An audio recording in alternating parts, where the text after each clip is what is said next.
6 operators, 34 kilometers inside Russian territory, 11 minutes of contact, and a Shahed launch network that had been hitting northeastern Ukraine for 6 weeks.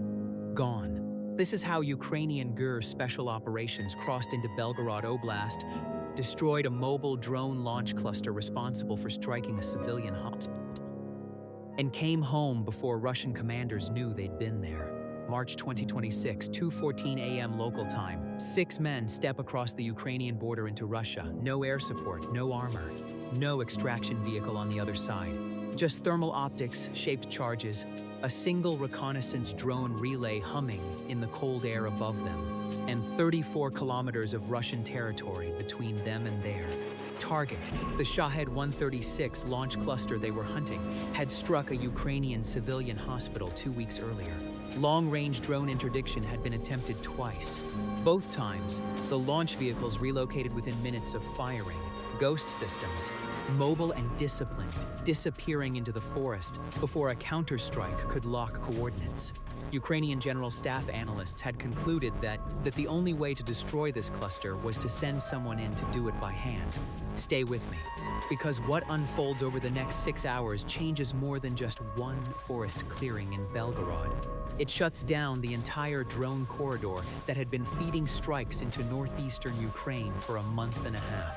I'm your host at Steelfront, where we analyze the battles that change wars. This is the GUR Belgorod ground raid of March 2026, and by the time we're done, you'll understand exactly why this 11-minute engagement became one of the most consequential special operations of the entire conflict. Let's go back to the beginning. To understand why 6 men were walking through Russian forest at 2 a.m. in March, you have to understand the problem they were sent to solve.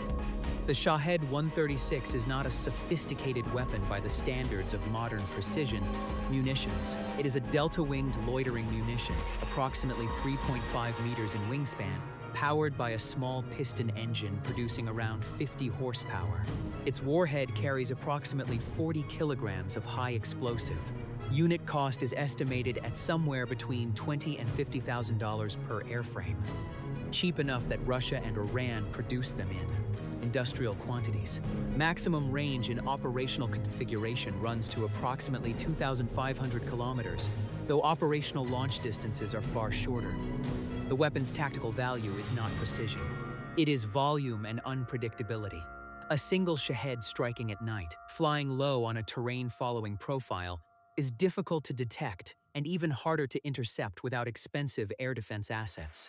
A swarm of 8, 12, or 20 turns interception into a resource consumption problem, each intercepted drone costing Ukraine a Stinger or Manpad's round worth many times the drone itself. Ukrainian air defense units had become extraordinarily skilled at intercepting Shaheds through mobile short-range systems, electronic jamming, and drone-on-drone intercepts pioneered by Ukrainian operators. But interception is a defensive game.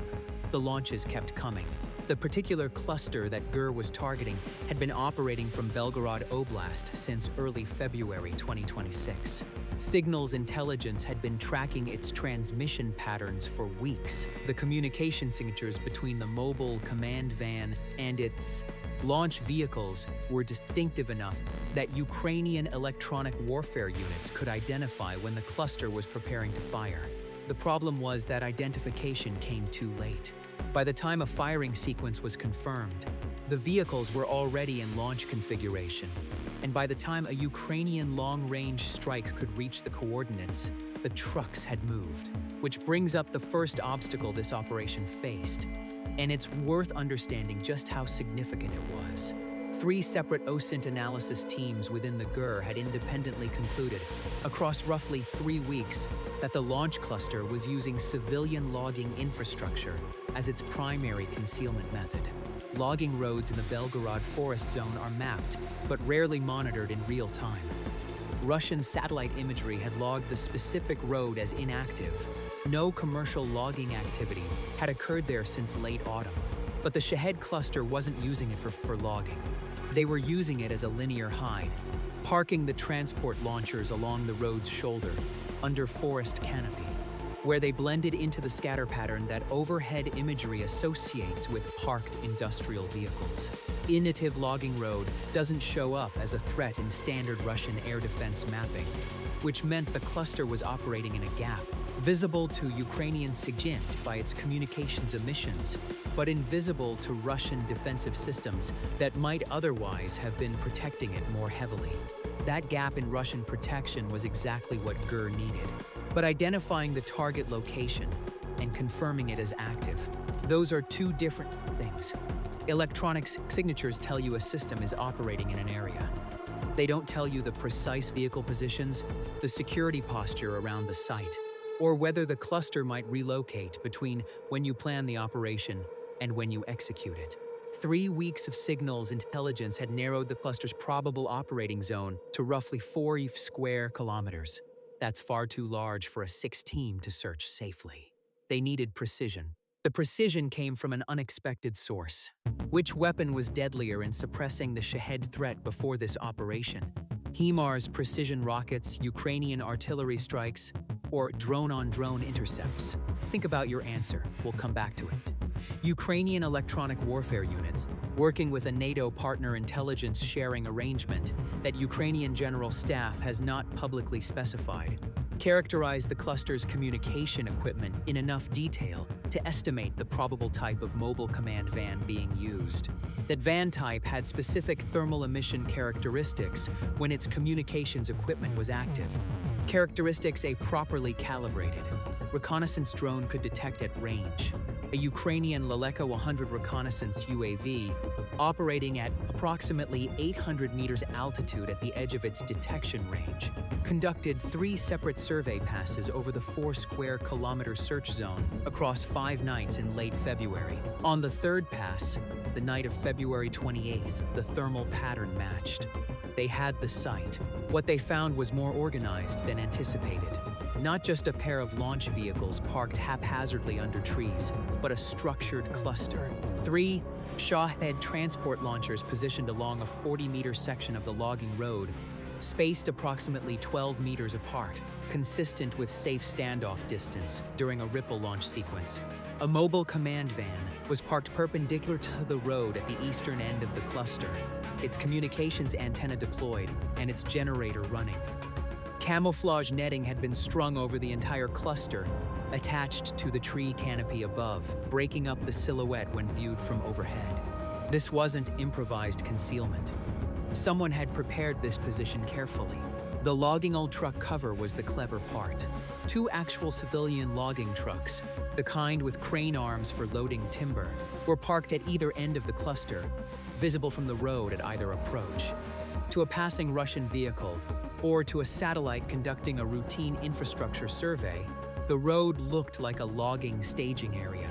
The Shahed launchers, positioned between the 2 logging trucks and under the camouflage netting, were invisible without close inspection. This kind of operational security doesn't happen by accident. The GUR analysts who reviewed the reconnaissance footage noted it in their assessment reports. Whoever was running this cluster had real training and real discipline. The position was selected for concealment. The vehicles were managed with cover and deception in mind, and the rapid relocation drill, proven twice against Ukrainian long-range strikes, showed an experienced team. Stay with me. What happens in the next 18 minutes destroys not just this cluster, but the entire coordination network behind it. Knowing all of this, the GUR planning team had to confront a second major obstacle before the mission could proceed: the approach route. Getting a 6-man team 34 kilometers into Russian territory without detection is not a problem with easy solutions. Russian border security in Belgorod Oblast had been significantly reinforced since Ukrainian cross-border operations in the Kharkiv-adjacent zones had demonstrated the vulnerability of Russian rear areas. The reinforcement included motion sensors, thermal cameras mounted on elevated masts at irregular intervals along the border zone, irregular patrol schedules designed to avoid predictable gaps, and a quick reaction force, a QRF, maintained at a forward operating base approximately 22 kilometers from the border that could be on site within 30 to 40 minutes of an alert. The 22-kilometer QRF response time was the operational clock the GUR team would have to work against once they crossed. Electronic warfare analysis of Russian border monitoring systems identified what GUR planners described as a sensor coverage gap, a 2-kilometer section of border zone where terrain masking and equipment positioning created a window where a small dismounted team could cross without triggering the sensor network. The gap had been identified during broader intelligence analysis of Russian defensive preparations in Belgorod and kept in reserve for exactly this kind of contingency. The window was usable but not comfortable. The gap was genuine, but crossing it required precise timing to avoid the irregular patrol schedules on either side of it. The crossing point was in a shallow valley running roughly north-south, with the border cutting across it, providing additional natural masking from elevated observation positions. The team would enter the valley on the Ukrainian side, move through the gap at the valley's lowest point, and emerge on the Russian side before ascending the northern slope and beginning their 32-kilometer approach march to the target site. 32 kilometers on foot through Russia's territory at night in winter conditions, with a deadline imposed by the QRF clock and with a target that might relocate before they arrived. Here's what most people assume about operations like this: that special forces move fast and operate on tight timelines because of speed. The reality in this case was different. The team moved deliberately, at a pace calibrated not for maximum speed, but for minimum noise signature and minimum thermal output. Cold weather gear manages heat emissions, but exertion elevates body temperature and respiration, both of which are detectable by thermal observation systems. The team moved in 2-hour increments with 5-minute halts, monitoring the relay drone feed for any indication of Russian patrol activity ahead of their route. How many vehicles did Ukraine destroy at the Belgorod site? The 3 vehicles. B, 5 vehicles. C, 4 vehicles. Remember your answer. We'll confirm it at the end.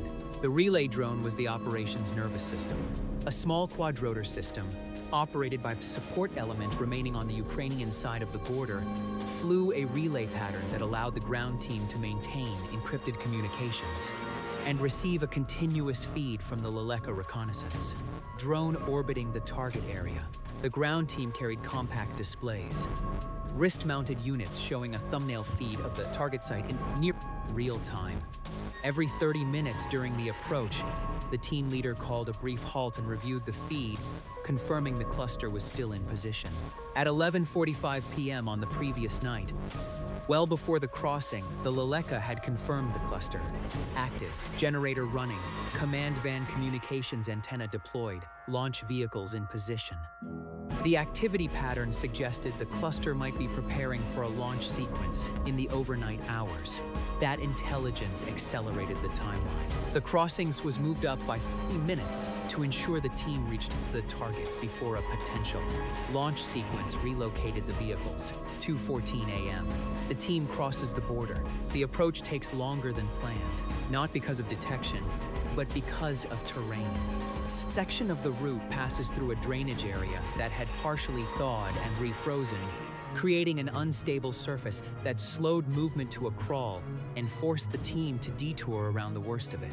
The detour adds approximately 22 minutes to the approach time. Not catastrophic, but enough to compress the egress margin. Subscribe to Steelfront if you want to understand how modern warfare actually works, because what this team does next is a masterclass in applied special operations thinking under pressure. 3:40 a.m. The team reaches observation distance, approximately 180 meters from the cluster's eastern edge. The Leleka feed had confirmed the position unchanged. Now the team leaders confirm it with their own optics. Thermal imaging at 180 meters in winter conditions gives a clear picture. The 3 Shahed transport launchers are visible as warm objects against the cold background. Their engines off, but their systems generating residual heat. The command van glows brighter. Its generator has been running continuously, and its electronics produce a consistent thermal signature.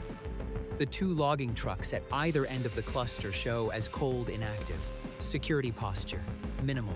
One guard is visible near the command van, moving periodically.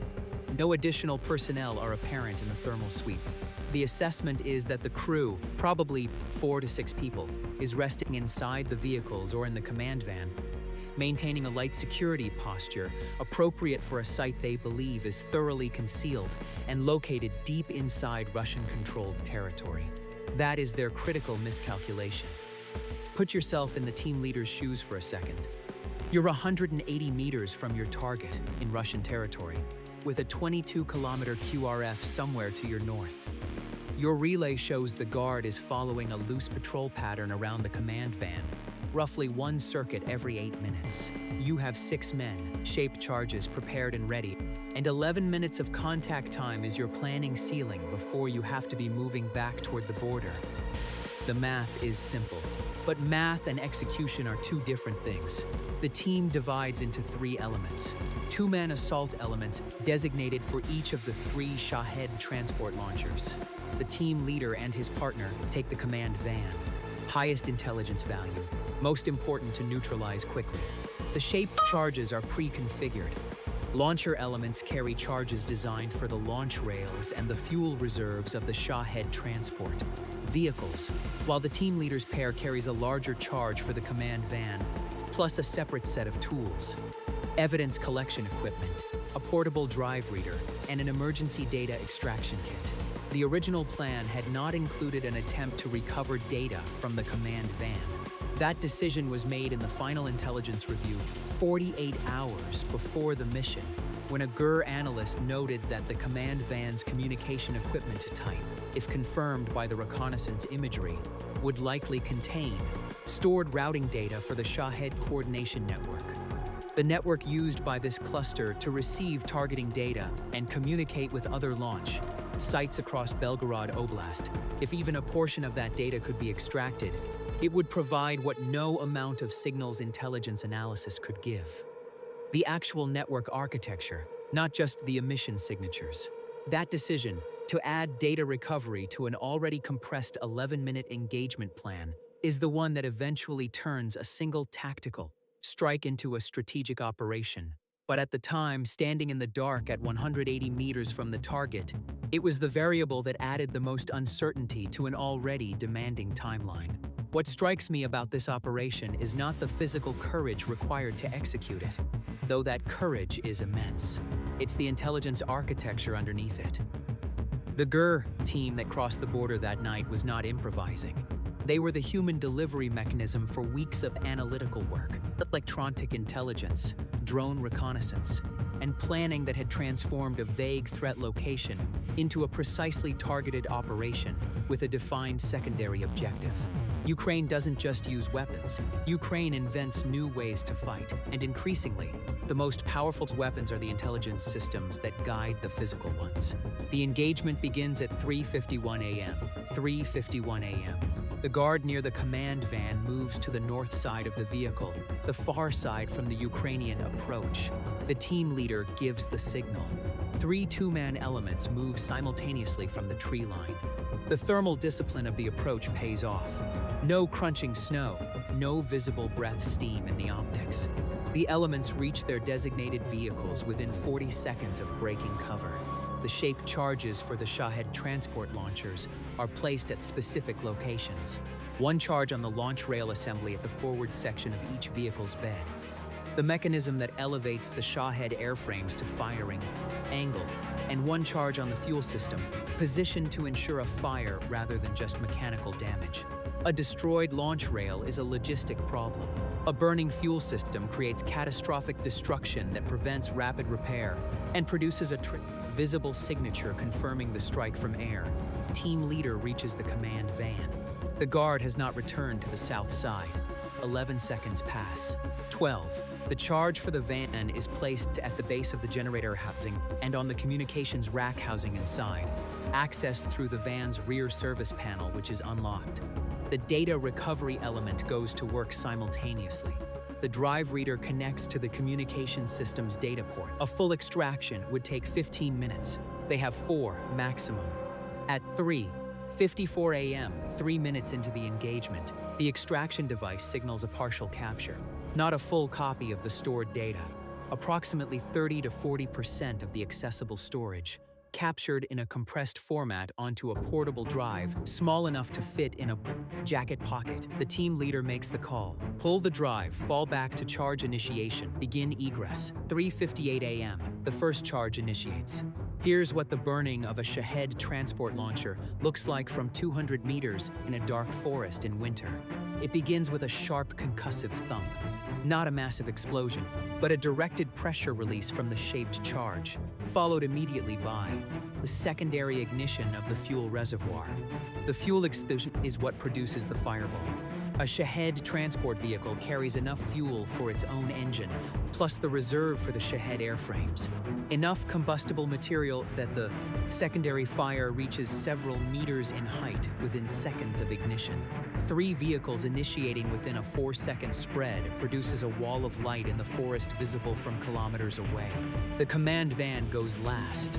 Its charge initiates at 4:02 a.m., 11 minutes after the team broke from the tree line. The communications rack produces a secondary explosion as its electronics detonate. A sharper, higher-pitched crack on top of the main charge detonation. The generator burns. The antenna collapses. The guard, it later becomes clear from intercepted communications reviewed by GUR analysts, was inside the van when the charges initiated and sustained severe injuries.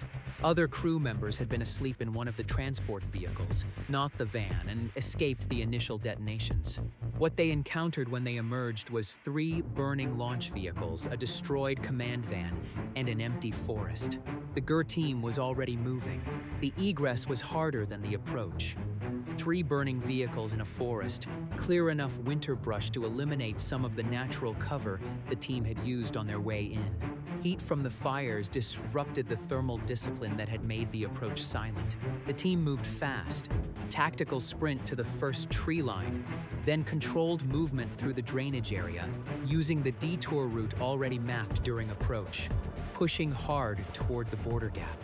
Russian QRF response. The first alert went out at 4:07 a.m., approximately 9 minutes after the first charge. The QRF at the forward operating base received the alert and began mobilizing. Standard mobilization for a QRF element of this type is 12 to 18 minutes to wheels rolling, then approximately 22 to 28 kilometers of road movement to the target area. Call it 35 to 45 minutes minimum from alert to on-site. The GUR team crossed back into Ukrainian territory at 5:48 a.m. The burning cluster was still producing smoke visible from across the border when the last team member stepped back onto Ukrainian soil. The QRF had reached the site approximately 14 minutes before the team completed their border crossing.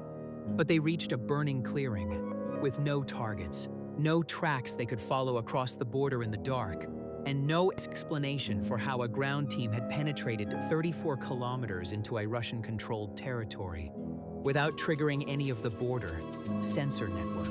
If you believe tactics win wars, and what we've just walked through is the proof, type Steel Front in the comments. That last detail is worth dwelling on.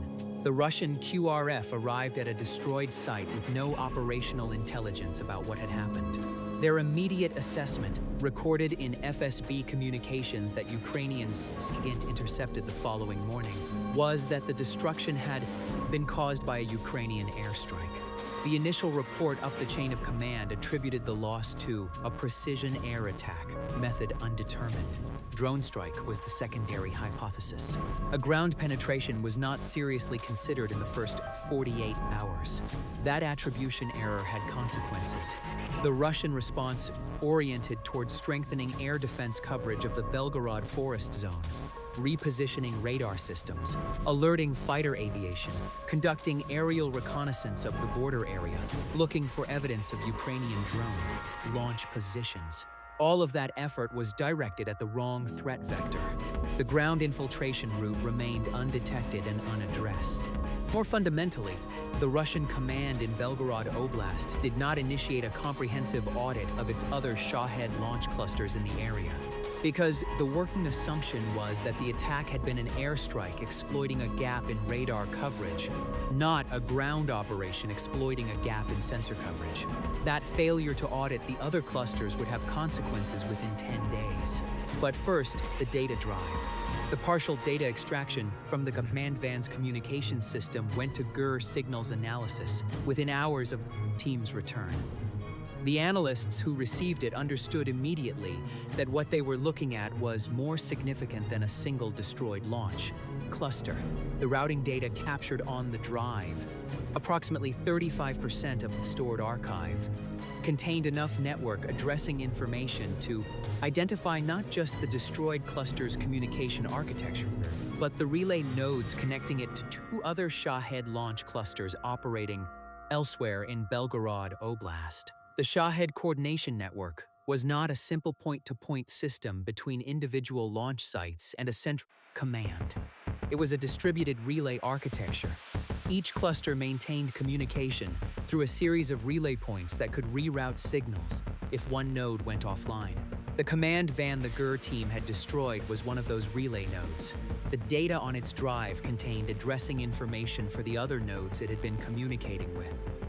The strangest part? The network had been designed with redundancy in mind. 3 separate relay paths. But that redundancy required each relay node to maintain routing tables with the addresses of the others. By destroying one node and recovering its routing table, the GUR team had inadvertently captured a map of the entire network. GUR analysts spent approximately 72 hours confirming the analysis, cross-referencing the captured addressing data with signals intelligence that had previously been collected, but not fully interpreted. The cross-reference produced coordinates. 2 additional Shahed launch cluster operating areas in Belgorod Oblast, each approximately 20 to 30 kilometers from the destroyed site. Both had been present in the SIGINT picture, but not definitively located. They were emitters whose positions had been estimated but not confirmed to the precision required for a strike targeting package. The captured data provided that precision. Here's the take that'll probably draw debate. The GUR operation in Belgorod was not primarily a Special Forces success story. It was an intelligence operation that used Special Forces as its collection mechanism. The shaped charges were secondary. The data drive was the mission. The 6 operators who crossed into Russia that night were, in the most functional sense, high-risk intelligence collectors. And the targeting package their data produced ultimately had more strategic impact than all 12 shaped charges combined. That's not a criticism, it's a description of how modern warfare increasingly works. The kinetic component, the physical destruction, is the enabling action. The intelligence exploitation is the strategic effect. Ukraine has understood this faster than almost any other military in the world, and the Belgorod operation is one of the cleaner examples of that doctrine in practice. Within 10 days of the ground raid, specifically on 17th, 2026 and March 1st, 2026, Ukrainian ATACMS precision ballistic missiles struck both of the identified Shahed cluster positions in Belgorod Oblast.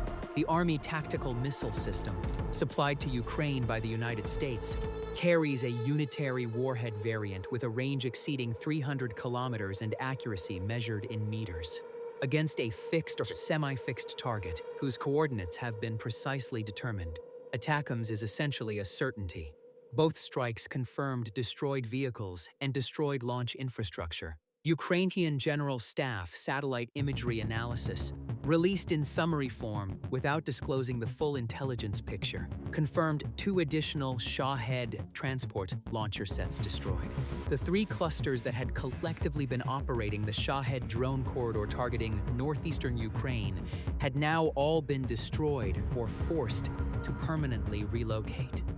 Ukrainian SIGINT tracked the communication emissions that had characterized the network for 6 weeks and confirmed their cessation. The corridor went silent. Would Ukraine have eventually found and struck both of those additional clusters without the data drive? Probably. Signals intelligence is persistent and analytical methods improve over time.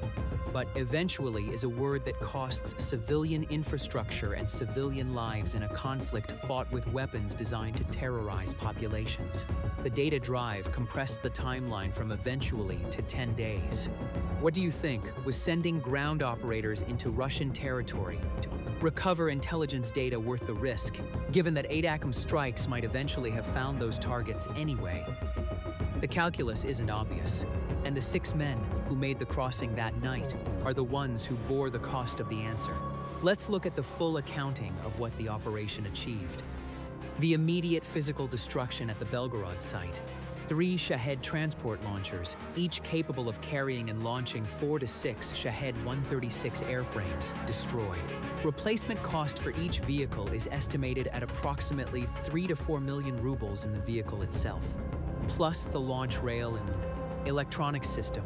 But the operational cost calculation is more complex. Each vehicle represents not just hardware, but a trained crew, an established position, and a communication node in the broader network. Replacing a vehicle is a logistics problem.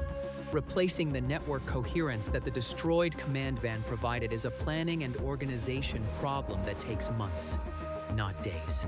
The command van itself, destroyed with partial communications equipment intact enough to yield the intelligence capture that drove the subsequent ATACMS strikes. Crew, 1 confirmed severely injured, others escaped. The cluster commander's status was not determined from the intercepted communications. Secondary effects. The 2 subsequent ATACMS strikes on March 17th and 21st destroyed approximately 6 additional Shahed transport launchers across 2 sites, plus associated equipment. Total estimated hardware value across all 3 strikes, somewhere in the range of 40 to 60 million rubles in transport and launch vehicles, plus the replacement cost of whatever Shahed airframes had been staged for imminent launch. Ukrainian sources estimate that the network had been maintaining approximately 20 to 24 Shahed airframes in ready launch configuration across the 3 sites at any given time. Airframes that were either destroyed with the vehicles or had to be relocated under degraded command conditions. The corridor that had been feeding strikes into northeastern Ukraine for 6 weeks terminated. Ukrainian SIGINT confirmed no Shahed launches from Belgorod Oblast traceable to this network in the 45 days following the last ATACMS strike. As of the time of this analysis, GUR operator casualties, 0. The team of 6 returned intact. The QRF units that reached the burning site found no Ukrainian personnel, no Ukrainian equipment, no abandoned gear. The site was sterile. The team's thermal discipline and route security had been sufficient to prevent the border crossing from being detected before, during, or after the operation. Russian commanders in Belgorod have not publicly acknowledged that a ground penetration occurred. Ukrainian General Staff released only a brief statement acknowledging a successful operation against Shahed launch infrastructure in the Belgorod direction. The forest clearing itself, where 3 Shahed launchers and a command van burned through the pre-dawn hours of March 2026, sits empty now. Satellite imagery shows the burned area, a rough rectangle of scorched ground along a logging road, the vehicle outline still visible as darker patches against the forest floor. The camouflage netting came down when its attachment points burned. What was designed to be invisible has become, in its destruction, precisely documented. One detail that stays with me from the analysis of this operation: the 2 logging trucks. They were parked there as cover, legitimate civilian vehicles positioned to make the site look inactive. When the GUR team arrived and placed their charges, they left the logging trucks untouched. No charges on the civilian vehicles. The team could have destroyed the trucks as well, either to maximize the physical damage to the site, or simply because it would have been expedient. They didn't. The mission was to destroy military hardware. The civilian vehicles were left standing. When Russian investigators arrived at the burned clearing, the logging trucks were still there, intact, unharmed, surrounded by the wreckage of what had been hidden among them. That's a small detail, but small details tell you something about operational discipline. And in special operations, operational discipline is not a secondary consideration, it's the primary one. Here's what this operation tells us about where modern warfare is going. The most decisive engagements are increasingly not the ones with the highest vehicle count or the longest bombardment. They're the ones that successfully combine intelligence collection, precision physical action, and exploitation of the results, all within a timeline that prevents the adversary from adapting. The GUR Belgorod operation lasted 6 hours from border crossing to return. The intelligence it produced generated targeting data for strikes that happened 10 days later. The drone corridor it helped terminate had been operating for 6 weeks before it was silenced. The ratio of input to output, 6 operators, 1 night, 11 minutes of contact, against 6 weeks of missile strikes on civilian targets, is the clearest possible argument for the value of precisely planned, intelligently supported ground operations. The Shahed 136 drone that hit a Ukrainian civilian hospital in February 26 came from a launcher now sitting as a burned wreck in a Belgorod forest. Its siblings, the vehicles that shared its coordination network, were found and struck by ATACMS within 10 days of a data drive being pulled from a destroyed command van in the dark. The men who crossed the border at 2:14 a.m. will not be named in open source reporting. Their faces will not appear in a press conference. The official Ukrainian acknowledgement of the operation is a single sentence. But the hospital in northeastern Ukraine that had been struck once and might have been struck again and again and again, for as long as the corridor operated, was not struck again. That is the outcome. That is the consequence. That is what the 6-hour operation in Belgorod actually accomplished. Real battles, real tactics, real consequences. Steel front. Now for the answers and the analysis. The quiz question from earlier. How many vehicles did Ukraine destroy at the Belgorod site? The answer is B, 5 vehicles total. 3 Shahed transport launchers and 1 mobile command van were destroyed by the GUR ground team's shaped charges. A 5th vehicle, a secondary generator trailer attached the command van via a power cable, was also destroyed in the fire that followed. The command van's detonation, though this vehicle was not listed as a primary charge target. Russian vehicles confirmed destroyed in the immediate ground raid. 5. If you count the subsequent ATACMS strikes on the 2 additional cluster sites as part of the same operational chain, which analytically they are, since the data drive from the first site generated the targeting for both. The total vehicle count rises to approximately 11 to 13. Transport launchers across 3 sites, plus associated support equipment. The engagement trigger question from earlier, which weapon was deadlier in suppressing the Shahed threat before this operation? HIMARS precision, rockets, Ukrainian artillery, or drone-on-drone intercepts? None of the 3 was sufficient on its own. That's the analytical answer, and it matters. HIMARS can strike fixed and semi-fixed targets at range, but the mobile Shahed clusters had proven they could relocate faster than targeting data. Could be acted upon, twice, in this specific case. Ukrainian artillery doesn't have the range to reach deep Belgorod positions from Ukrainian controlled territory. Drone-on-drone intercepts are effective at the terminal phase, intercepting Shaheds already in flight, but do nothing to address the launch infrastructure that keeps generating new missions.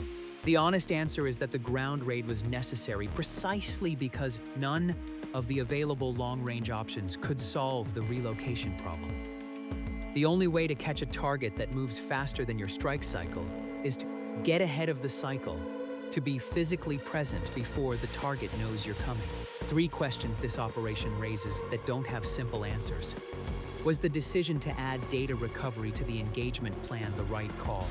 It compressed the timeline and added complexity to an operation already working against a hard clock. If the extraction had taken longer than 4 minutes, if the data port had been locked or the equipment type had differed from the intelligence estimate, the team's egress margin might have been fatally reduced. The decision paid off, but it was a risk accepted without certainty of the outcome. Could Russian border security have prevented this? Theoretically, yes. A denser sensor network with no coverage gaps would have made the crossing point unusable. But creating that density across hundreds of kilometers of border is a resource problem Russia has not solved. And the Ukrainian electron warfare analysis that identified the gap represents exactly the kind of persistent intelligence investment that created the operational window. The gap existed because Russia cannot cover everything. Ukraine found the gap because it was looking. And the hardest question, what would you have done differently as the team leader at 3:54 a.m. with a partial data extraction complete and the charge initiation clock running? Take another 60 seconds and risk the egress? Pull the drive and accept 35% rather than chasing 60? The decision made was to pull and go. In retrospect, with the results we now know, that 35% was enough to generate 2 ATACMS targeting packages and terminate the drone corridor. It was the right call, but right in retrospect and right in the moment are not the same standard. Will the GUR return to Belgorod? Comment yes or no, because the answer depends entirely on whether the Russian response learns the correct lessons from what happened. Based on the attribution error that kept Russian commanders focused on air defense for the first 48 hours after the raid, the evidence suggests they haven't. Subscribe to Steel Front, because we break down the battles that textbooks will study for decades. The operations, where 6 men, 1 data drive, and 11 minutes of contact reshape a drone war that had been terrorizing civilians for 6 weeks. The logging road in Belgorod is quiet now. The burned clearing is covered in snow again, and the satellite imagery that once showed 3 Shahed launchers under camouflage. Netting now shows scorched earth and the intact silhouettes of 2 logging trucks, still parked where they were left, still doing the job they were always supposed to do. The Shahed corridor that used that road as its logistics spine, silent. The northeastern Ukrainian cities it had been targeting, unstruck for 45 days and counting. Silent forest, empty road, burned equipment. Modern warfare punishes operational miscalculation without mercy. And the 6 men who walked 32 kilometers through a Russian forest at 2 a.m. to prove that point, they're already home. Stay vigilant.